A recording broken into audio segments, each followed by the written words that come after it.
Hello बच्चों, welcome to brain builders coaching. मैं सचिन फिर से आपके सामने ट्रायंगल से।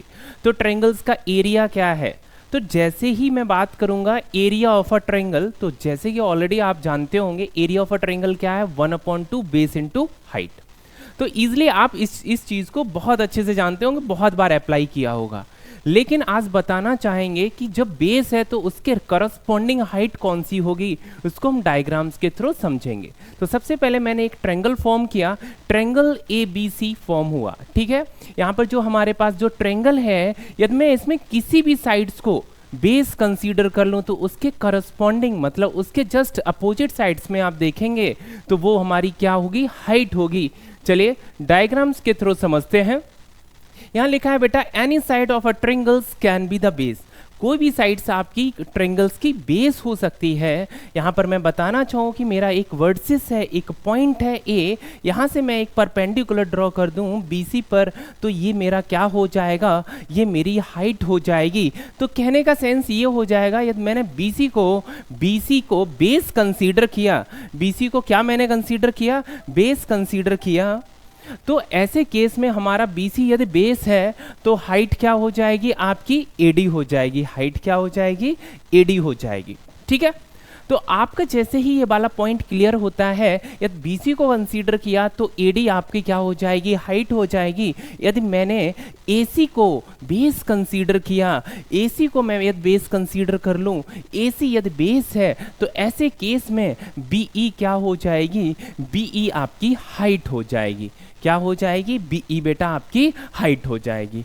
आगे मैं बताना चाहूँ, यदि मैंने AB को कंसीडर किया कि ये मेरा बेस है, तो आपकी जो CF है वो क्या हो जाएगी, हाइट हो जाएगी। AB को मैंने क्या कंसीडर किया, बेस कंसीडर किया, तो ऐसे केस में CF क्या निकल के आ जाएगी, हाइट आ जाएगी।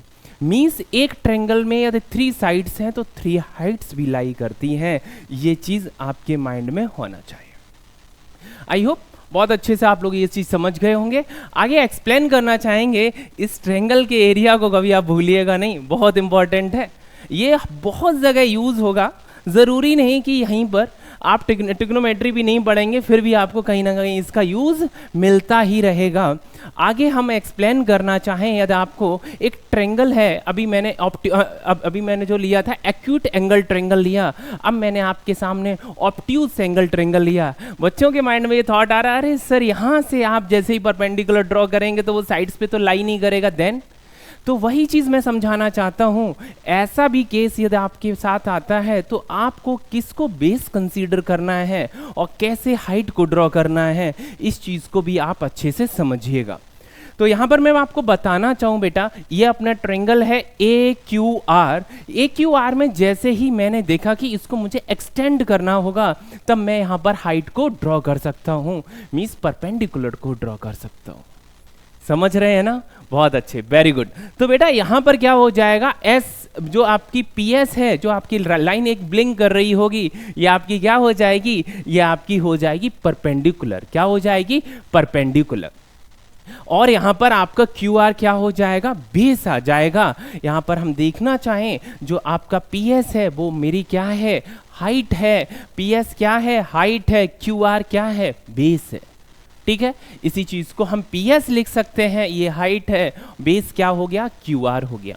ठीक है, अब बात करना चाहेंगे ट्रायंगल्स बिटवीन सेम पैरेलल्स, मतलब मैं बताना चाहूँ triangles between the same parallels, मतलब कहना चाहूँ इस चीज को डायग्राम्स के थ्रू आप समझ पाएंगे, अच्छे से हम एक्सप्लेन करना चाहेंगे इसको। ठीक है, मॉड्यूल्स 2 में यहाँ पर समझिएगा थोड़ा सा, बहुत अच्छे से चीज़ें एक्सप्लेन की गई हैं, इस चीज़ को समझिएगा। BPT रूल को बताना है मुझे, क्या बताना है, BPT याद आ गया होगा ना सर, अप्लाई तो बहुत बार किया है, बस एक बार रिकॉल करा दीजिए। तो थोड़ा सा समझिएगा बेटा, क्या लिखा है, बेसिक प्रोपोर्शनैलिटी थ्योरम। अब बेसिक प्रोपोर्शनैलिटी थ्योरम है क्या, आपको पता है करस्पॉन्डिंग साइड्स आप देखते थे, मैंने बोला करस्पॉन्डिंग साइड्स का रेशियो ऐसा होगा, इक्वल होगा, वही चीज़ बताने जा रहा हूँ, तो थोड़ा सा समझिएगा।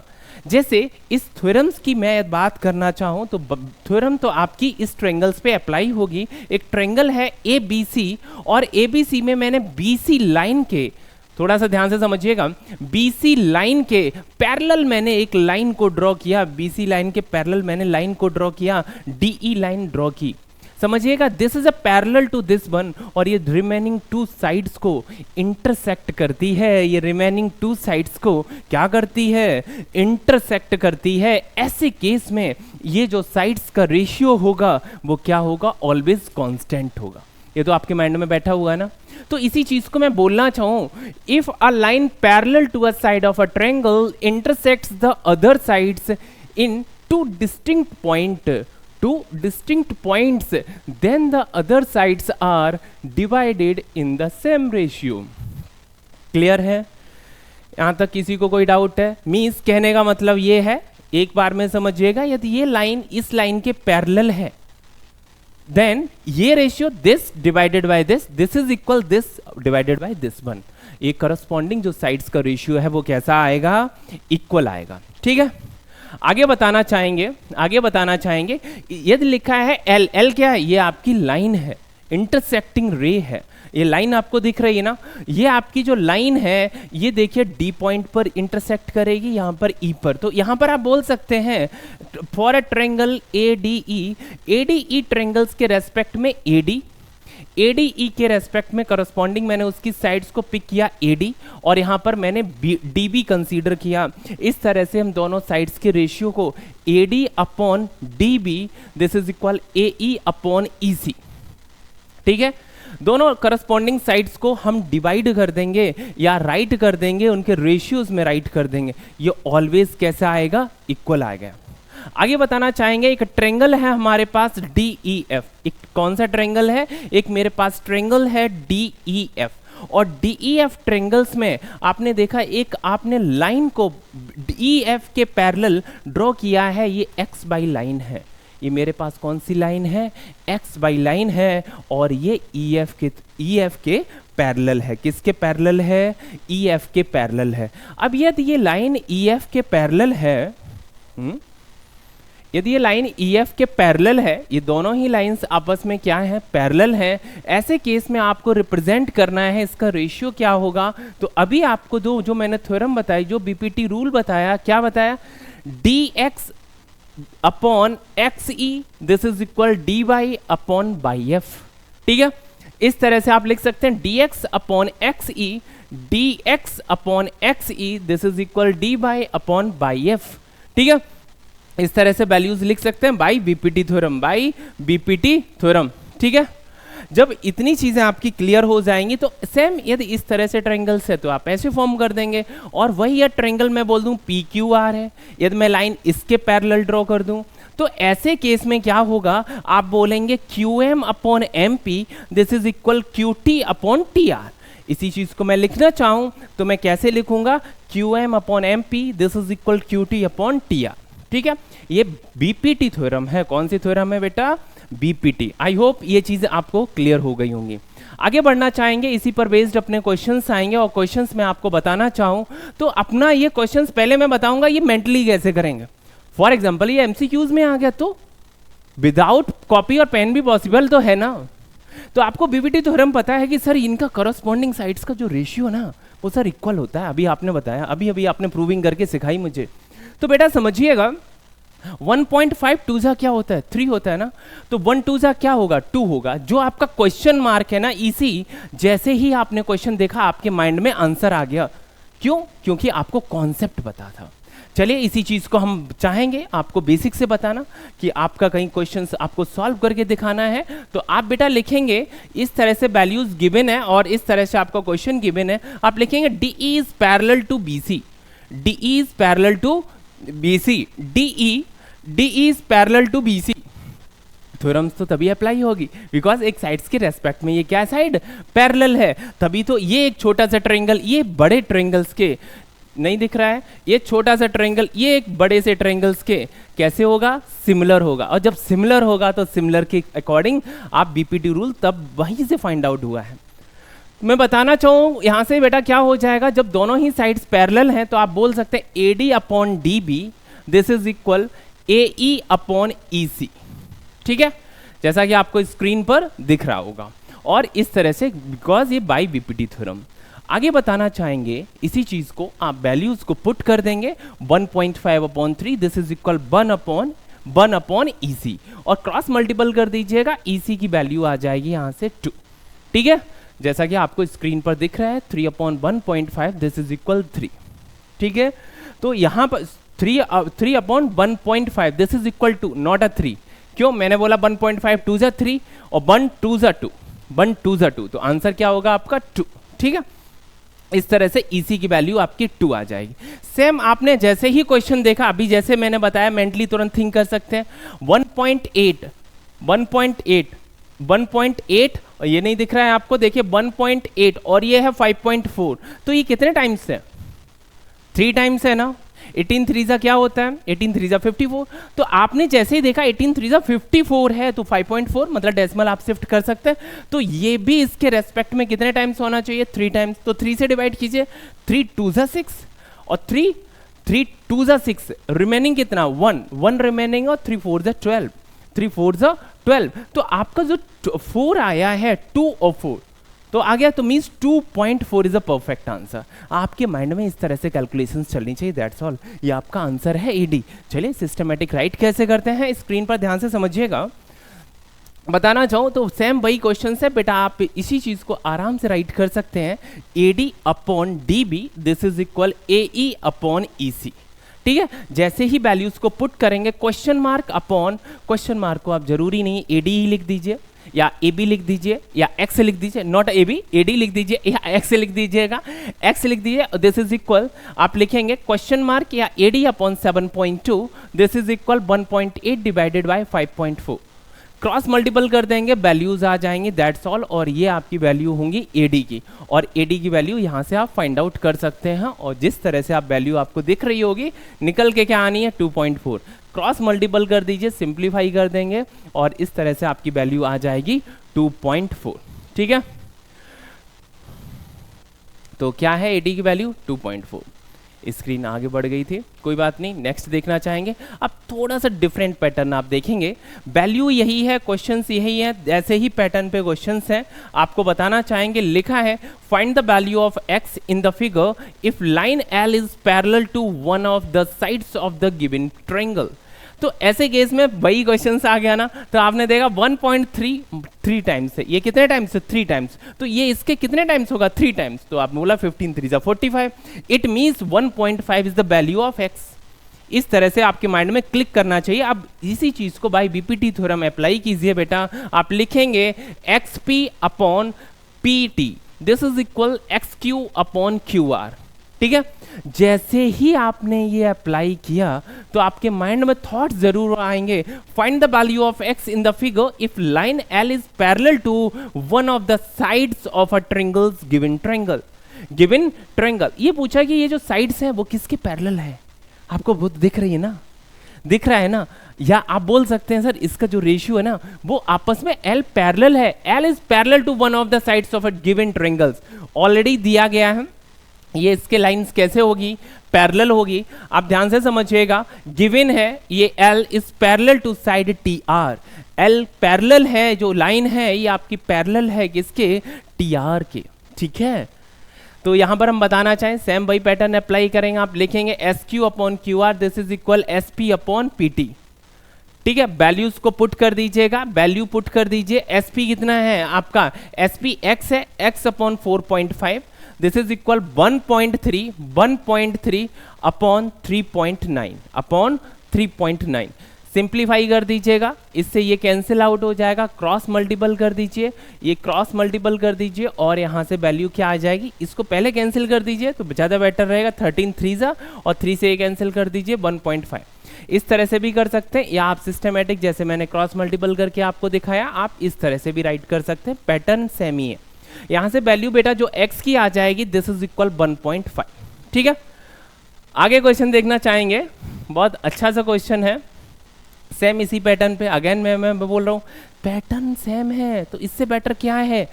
2 4 8, 2 4 8 मीन्स 3 में किससे मल्टीपल करना? 4 से। 4 3 12, 4 2 8 और 4 3 12 मीन्स वैल्यू x की क्या होगी? 12 होगी। वैल्यू x की क्या होगी?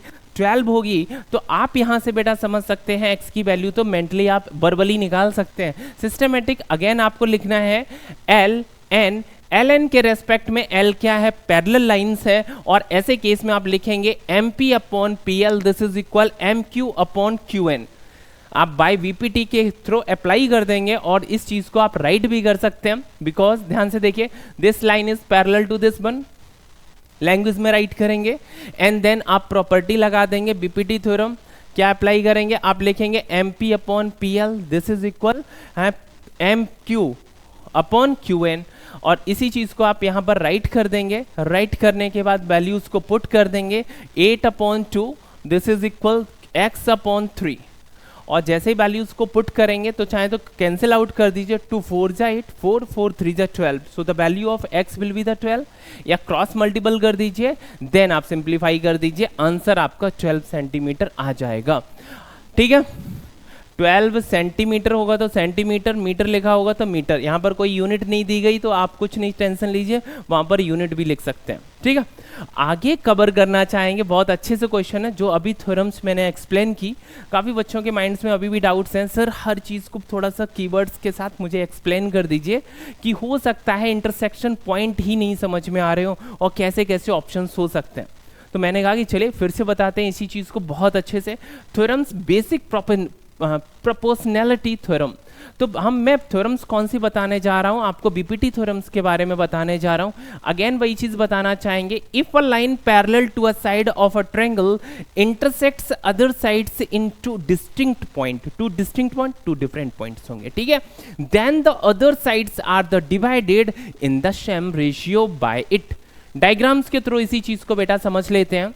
एक ट्रायंगल है ABC, लिखा line is parallel to a side, तो एक मैंने BC के थ्रू एक लाइन पैरेलल बेटा ड्रॉ की है DE, जो लाइन मेरी L है ये क्या है, पैरेलल है, दोनों ही लाइन कैसी है बेटा, पैरेलल है। नाउ मैं बोल सकता हूँ, आपके माइंड में थॉट्स जो आ रहे हैं वो मैं क्रिएट कर रहा हूँ, और मैंने इस तरह से क्वेश्चंस को क्रिएट किया है क्योंकि यहाँ पर आप लोग इतनी जल्दी क्वेश्चंस पे चैट पे तो पूछ नहीं पा रहे, तो मैंने खुद ही क्वेश्चंस को राइट कर दिया। आपके माइंड में ऐसे भी थॉट्स आ सकते हैं, which are the other sides. आपने कहा सर दो साइड्स जो ये जो डिस्टिंक्ट है ये है, तो थर्ड साइड कौन सी है, तो थर्ड साइड मेरी कौन सी है, BC है। जो दो साइड्स हैं, ध्यान से समझिएगा, दो जो साइड्स की बात की गई हैं वो मेरी AB और AC है, और जो थर्ड साइड है वो मेरी क्या है, BC है। ध्यान से समझ रहे हैं ना, तो मेरी AB एंड AC क्या है, दो जो साइड्स हैं जहां से मेरी लाइन इंटरसेक्ट करेगी पॉइंट D और E पर।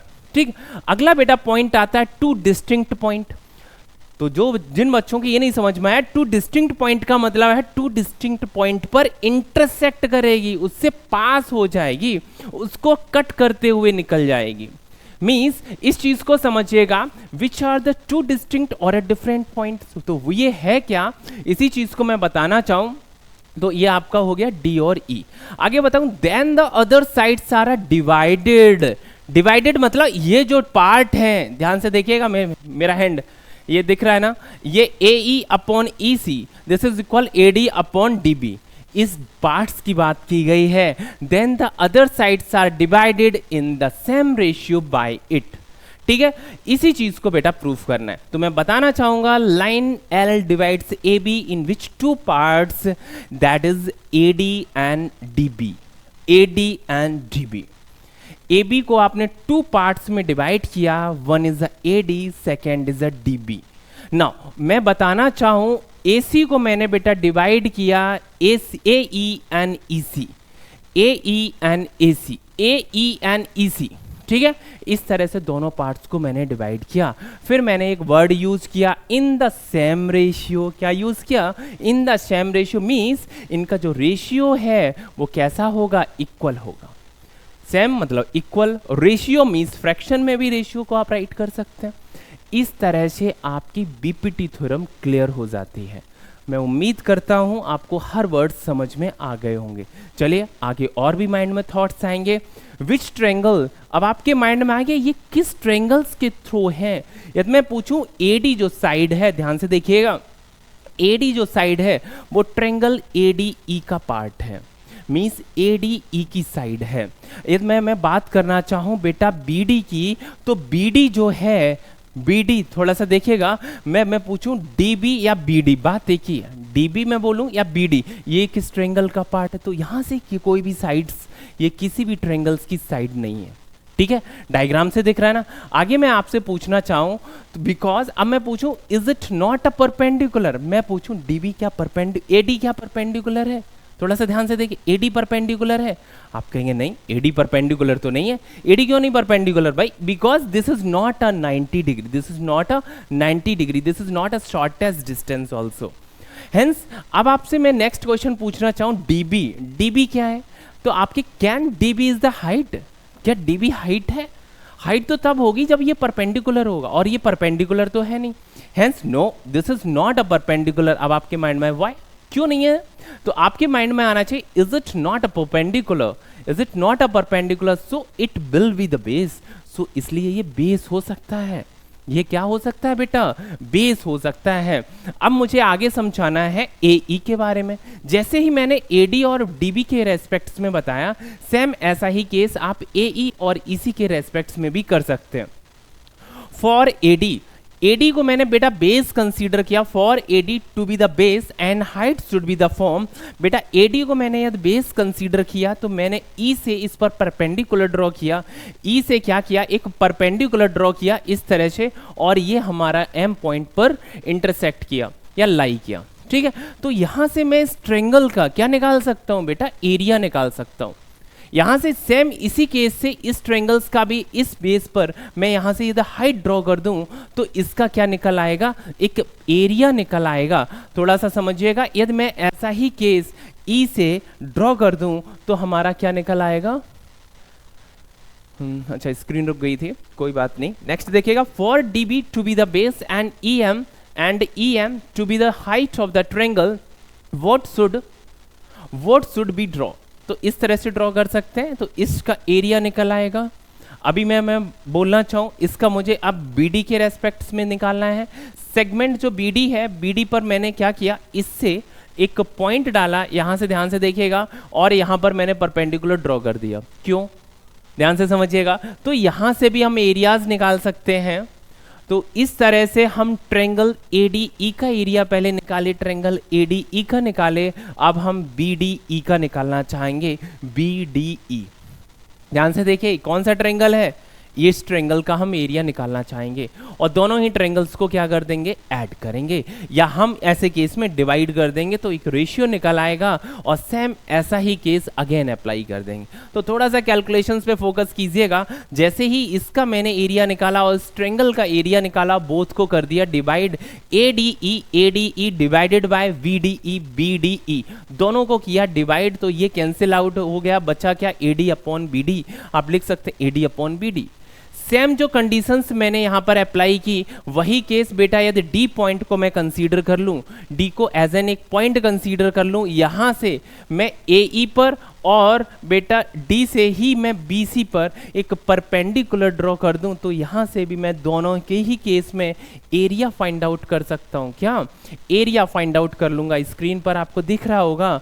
और दोनों ही कंडीशंस जब आएंगी तो निकल के क्या आएगा? AE upon EC this is equal AD upon BD।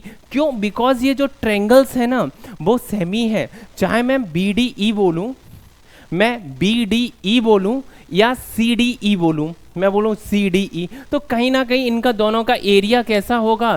Same होगा। क्यों? बिकॉज ये सेम पैरेलल, ये सेम लाइंस में लाई करते हैं। मीन सेम मतलब in the sense parallel lines में। ये कैसे हैं? ये दोनों ही लाइंस पैरेलल है, बेस सेम है, तो एरिया कैसा होगा? कांस्टेंट होगा, सेम होगा। ठीक है, तो यहां से इस तरह से आप दो इक्वेशंस फॉर्म कर देंगे और दोनों ही इक्वेशंस को क्या कर देंगे? इक्वल कर देंगे, और यहां पर आपकी वैल्यू जो आ जाएगी, जो आपको प्रूफ करनी थी, यहां से आप बोल देंगे बिकॉज दोनों के एरियाज तो इक्वल हैं, hence we say that AD upon DB this is equal AE upon EC। ठीक है, इस तरह से आप प्रूफ कर सकते हैं AD upon DB this is equal AE upon EC। I hope ये चीज़ आपको अच्छे से समझ में आई होगी। मैंने प्रूविंग को सबसे लास्ट में समझाया है। I know very well that, क्योंकि आप लोग यदि प्रूविंग ही स्टार्टिंग में सुनने लगते तो कहीं ना कहीं आप लोग बोर हो जाते। पहले मैंने कॉन्सेप्ट बताया, कॉन्सेप्ट को समझाने के बाद उस पर बेस्ड मैंने क्वेश्चंस एक्सप्लेन कर दिए। आफ्टर दैट लास्ट में मैंने प्रूविंग बता दी कि आपको ये भी समझ में आ जाए जो आपने क्वेश्चंस कर रहे हैं ना, ये प्रूफ कैसे होगा, इसकी थ्योरम्स कैसे प्रूव हुई। आई होप आपको लेक्चर ये अच्छा समझ में आया होगा और अच्छा लगा होगा। मिलते हैं नेक्स्ट लेक्चर में।